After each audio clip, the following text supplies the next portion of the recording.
Laurent Gbagbo arrêté? Le pays au bord du souffle. Le vent des Abidjan ne dort jamais. Il charrie des rumeurs, des cris, des soupirs, des vérités à demi murmurées. Et cette semaine, un monde a recommencé à vibrer dans la poussière. Laurent Gbagbo. L'homme du retour, l'homme du refus, l'homme des symboles. Un seul mot de lui, et la capitale s'agite. Les réseaux s'enflamment, les regards se tournent. On parle d'arrestation, d'interrogatoire, de soutien aux manifestants. Mais dans tout cela, ce n'est pas le bruit qui compte. C'est le sens. Pourquoi maintenant? Pourquoi à 2 jours d'un scrutin déjà électrique? Ce soir, l'œil d'Afrique TV ouvre ses paupières sur cette actualité brûlante. Sans peur, sans haine, mais avec cette lucidité qui fait trembler les murs du silence. Depuis des semaines, la Côte d'Ivoire se prépare à un vote que beaucoup appellent décisif. Certains y voient la continuité, d'autres, la lassitude d'un cycle sans fin. Des voix s'élèvent, des pancartes se dressent. Et des jeunes, las d'attendre la promesse du changement, descendent dans les rues. Au milieu de ce tumulte, Laurent Gbagbo aurait exprimé son soutien aux manifestants opposés au 4e mandat du président en place. Un simple mot, dit-on. Mais dans ce pays où chaque mot pèse une tonne, ce fut comme jeter une allumette dans une forêt sèche. Pendant que les discussions tournent autour du scrutin. Une autre histoire refait surface, celle du braquage de la BCEAO. Un vieux dossier que la mémoire nationale n'a jamais tout à fait refermé. Dans les débats télévisés et les conversations de quartier. On évoque aussi la question de la double nationalité de certains candidats. Notamment celle de Tidjane Thiam du PDCI. Pendant que d'autres, eux, sont validés sans difficulté. Et comme toujours en Afrique, la politique devient un théâtre. Chacun joue son rôle, chacun défend son texte. Et le peuple, lui, reste spectateur d'une pièce dont il paie toujours le ticket d'entrée. Le ministère de la Sécurité l'a confirmé. Les troubles récents ont déjà coûté la vie à un sous-lieutenant. Tué par balle à Agboville lors d'une opération de dégagement. Et plus de 700 interpellations ont été annoncées. 700. Derrière ce chiffre, des visages, des familles, des rêves suspendus. Des jeunes qui, pour avoir crié trop fort, se retrouvent dans le silence des cellules. Et pendant que certains attendent la paix des urnes, d'autres attendent simplement la clé de leur cellule. Il y a des hommes dont chaque geste devient parabole. Gbagbo en fait partie. Quand il parle, c'est toute une génération qui se souvient. Des promesses de 2000, des blessures de 2010. Du retour inattendu en 2021.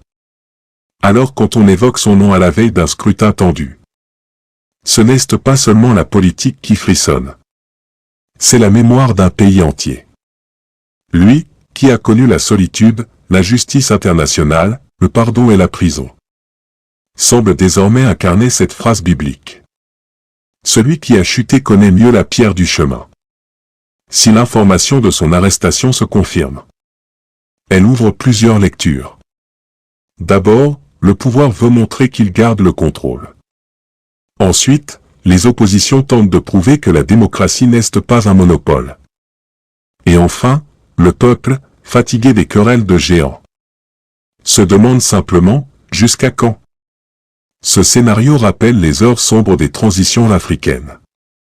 Des promesses de stabilité, puis des crises de confiance. Et toujours cette même phrase au fond des cœurs. On veut juste vivre en paix. Ah, la politique ivoirienne.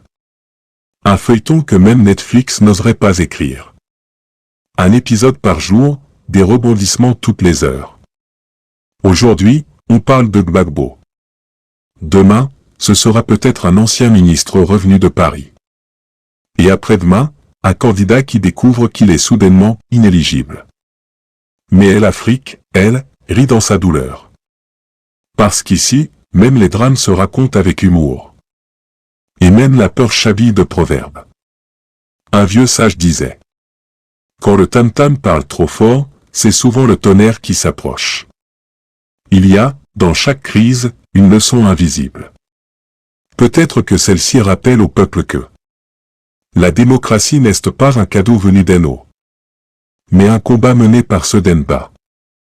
Les jeunes de Yopougon, d'Eabobo, de Bouaké ou de Daloa ne réclament pas un miracle, ils réclament un avenir. Ils veulent qu'on les écoute avant de les juger, qu'on les éduque avant de les enfermer. Et dans cette quête, le mot de Gbagbo, réel ou supposé, devient symbole. Le symbole d'un dialogue toujours en suspens entre le pouvoir et son peuple. Dans les couloirs des tribunaux, les juges s'efforcent de rappeler que la loi reste la loi. Mais la justice, quand elle devient spectacle, n'apaise plus les cœurs, elle divise les consciences. Et chaque décision devient politique. Chaque silence devient message. C'est là toute la complexité de notre continent. Les institutions existent. Mais la confiance, elle, vacille. Au-delà des débats sur la BCEAO ou la nationalité, il y a ce peuple qu'on n'entend jamais vraiment. Celui qui se lève à l'aube pour nourrir les siens.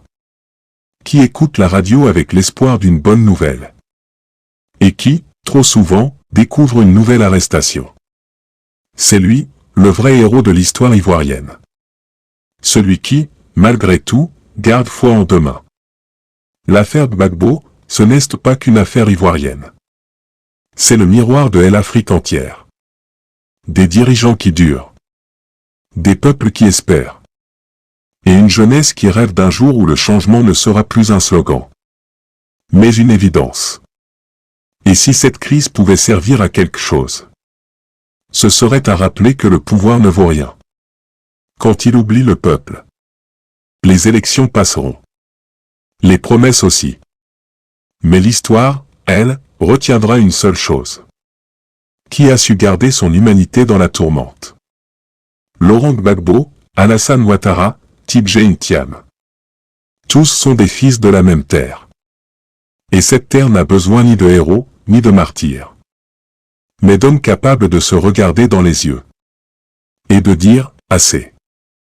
Car, au-delà de la politique, il reste la nation. Et c'est elle, la vraie victoire.